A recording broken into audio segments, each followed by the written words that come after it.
kids! Welcome to our happy cartoon world!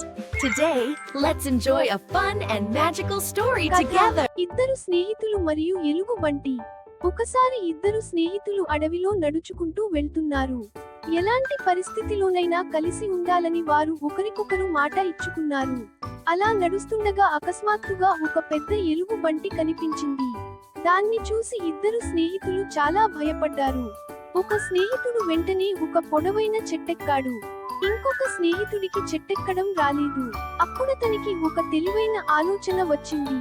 ఎలుగుబంట్లు మృతదేహాలపై దాడి చేయవని అతనికి గుర్తొచ్చింది. వెంటనే నేలపై పడుకుని ఊపిరి ఆపుకొని చనిపోయినట్లు నటించాడు. ఎలుగుబంటి దగ్గరకు వచ్చి అతని ముఖం, శరీరం వాసన చూసింది. అతను చనిపోయాడని అనుకుని ఎలుగుబంటి అక్కడి నుంచి వెళ్లిపోయింది.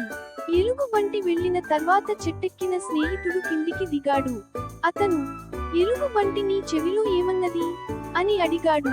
అప్పుడు ఆ బాలుడు, నకిలీ స్నేహితులను నమ్మవద్దని ఎలుగుబంటి చెప్పింది అన్నాడు. తన స్నేహితుణ్ణి ఒంటరిగా వదిలినందుకు అతను చాలా సిగ్గుపడ్డాడు.